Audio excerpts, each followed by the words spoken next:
welcome everybody to another episode of our duotone wing and foiling tech talks. Today we're visiting Mr. Ken Winner, our wing designer at Duotone. And Ken has done a month of work together with Finn and Jeffrey Spencer on the new range of floats. This time, first time with an SLS version included in the range. Ken, the float had quite a few fans just after we launched it. Real focus on flagging and drift stability and wave performance. This is a super clean looking wing. Tell us, run us through some of the design features and changes compared to the 25 version.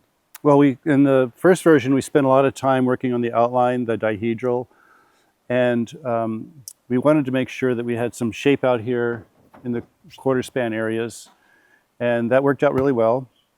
For this version, we left the outline the same, the dihedral the same, but we noticed when we were working on the units that flattening out the center of the wing gave us not less power, but more, if anything, and better pumpability. So we decided to flatten the center of the wing while still keeping shape out here in the quarter span areas.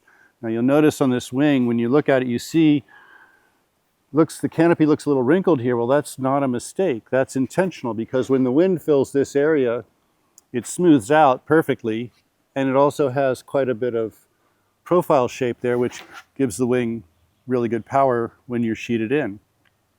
The other interesting thing that does, though, is when you're luffing the wing, drifting it, riding a wave, this looseness here causes the wing to be more stable than you might expect. It actually very stable. So we were really pleased with the way that turned out. Another thing we noticed was when we adjusted the twist in the tips up or down, we found the wing was more stable with the tips pretty neutral, not really down, not really up. Typically on a wing you want a little bit of up twist in the tip, but on these we found better stability with just a neutral tip.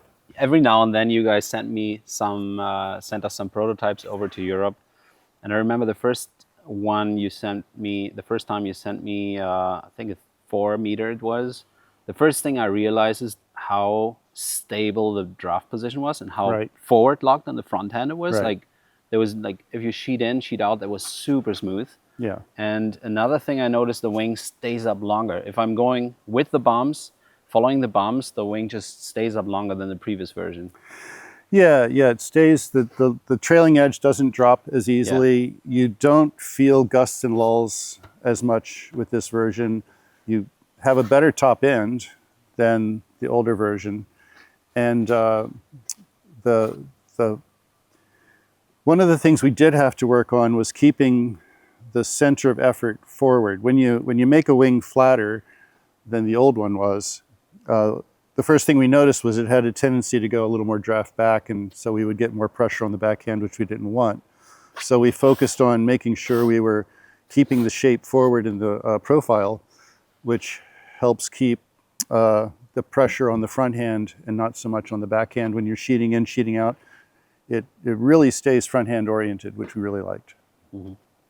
Yeah, that is something, I think we just discussed weights on these wings. The wings feel super light. Obviously weight is a factor for wave riding and wave oriented wings. Every little bit of weight pulls the wing down. One thing we noticed trying different weight wings is the lighter ones are more stable. Yeah. You know, a wing that has some weight to it, once it gets a little momentum getting off kilter, it's harder for it to correct. So the lighter wings are definitely more stable.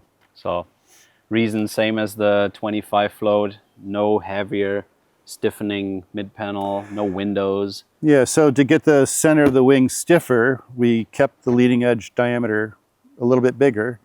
And granted, this isn't a race wing, so we don't worry that much about having a small diameter leading edge. We don't want it too big, but there's not a big penalty with making it a little bit bigger. And one thing I noticed now using these wings in the waves, with the flatter center, there's less drag to it. Right. Before, on the 25, there was a little bit more, especially I felt that more when I'm riding in offshore conditions and you're kind of riding into the wind. The new ones, they just feel like there's less drag. Yeah, there is less drag for sure. Yeah. Talking less drag, We should probably take our latest edition into the mix. Yeah. I'll hand this over to you. We got a lot of requests to come with a Float SLS. Obviously, we've been talking about weight and how good it is for flagging and on the wave. Yeah. So what's the main difference and how much lighter is this actually? Well, you know, I don't know the exact numbers. That for each different size, it's a different number. But this wing is a little bit lighter. It's the leading edge is a little bit smaller in diameter, so there's a little bit less drag, which you notice when you're riding into the wind, for example, on an offshore day. We designed this wing after we had finished designing that wing, and so we focused even more on keeping the draft forward. So this wing is perhaps even more stable and more draft forward, and just a little bit more comfortable to ride. A little lighter, a little less drag, a little more comfortable. So we're using 135 gram Penta tacks. Right, Penta in the leading edge. Yeah. That's stiffer. We know that from the unit SLS. Right. It's a stiffer material, which allows us to go a little bit smaller on the leading edge diameter, which gives us a little bit less drag when we're riding a wave. Yeah, this is the main factor. When you asked me, what do you feel when we tested here in May? This is one thing that I didn't even only notice on the wave. What I just said, like when you're going into the wind, when you're going upwind on the wind on the wave, this is where you feel the difference. But even through tacks, if you're just tacking, you feel there's less resistance. It's just more slippery. And one question that might be in someone's mind is, can't you just use the exact same patterns with a different material? And the answer is no, because this material stretches differently from our standard Dacron, and so we have to make completely different patterns for the SLS wing versus the classic Dacron wing. Can you explain why we have an Alula mid panel on the unit SLS and don't use it on the Float SLS? Well, again, on the unit is it's more of a freestyle, free ride, slalom racing kind of wing where there's a bigger priority on having speed. Yeah. And the smaller the leading edge is, the higher your top end speed is going to be. So, and you know, the better you are able to handle big gusts. And those are just not as big a priority with a float. With a float, if you're in the waves, you probably want to be on the smallest wing you can get away with, and not really be that concerned about having a big wing with a big high end, or the lowest drag possible. Yeah. So the leading edge, the Alula mid panel makes it possible to reduce the leading edge more. Right. Alula mid panel is a stiffer, lighter material, so we get the lighter, of course, which is nice, but we also get stiffer for the weight. Yeah. And it's less of a priority with the float. How do you think the power compares between a unit SLS and a Float SLS in the same size? I really couldn't say. I mean, I've heard people say the floats are super powerful. Yeah. I just don't do that direct comparison that often. I would say we get a lot of these tests against the different models in our dealer meetings, and I got the comment from a lot of dealers, "Whoa, it's just more powerful. Not quite a full size, but maybe half a size that you could probably size down on the floats." Yeah. Yeah. All right, Ken, I think there's a lot of infos, maybe a few more technical details that we had introduced in the Float 25, which is that very stiff and stiff leading edge handle that is very, very comfortable and easy to steer the wing on the wave. Yeah. Fusion boom system, same as you guys know. So it's a boom only. That's also due to the weight, just two handles, weight. Yeah. Yeah, it's lighter, it's simpler. You don't have the extra weight of the extra patches on the leading edge. Yeah. Then our molded little batten caps. Yeah.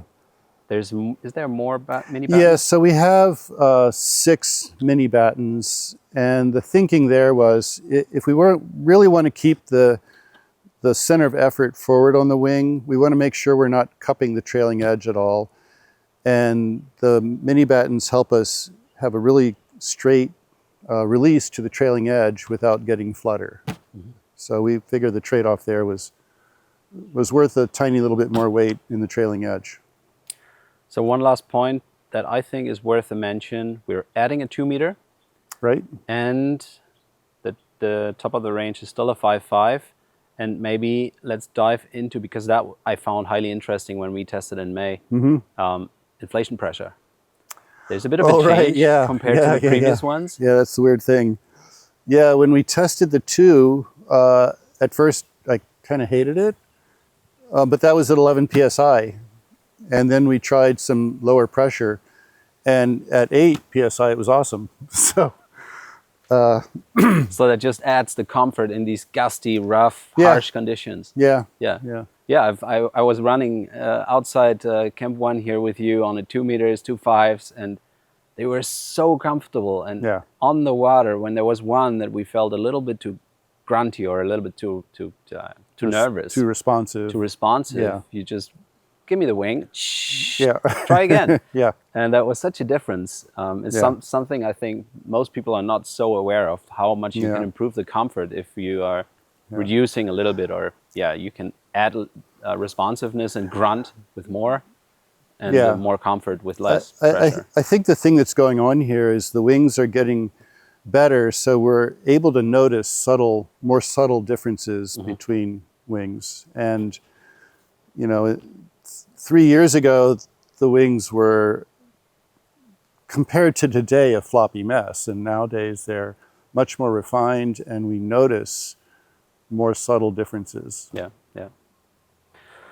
Well, subtle differences in design, but it's something which makes a big difference in performance, I feel. Like, absolutely. To me, that's a massive upgrade of the Float from 25. And you have a lot of riders here around you where you hand your previous prototypes and say, try this, try this. And everybody is so impressed by the new Float. So can't wait to have these released and get feedback from the market. Yeah, we've gotten a lot of testing done here. Yeah. All right. Thank you very much, Ken, for all the hard work, but also for all these infos. I think that's great value for you guys.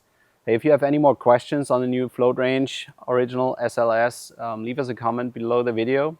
Leave us a like if you like this content, and we hope to see you in one of the next episodes.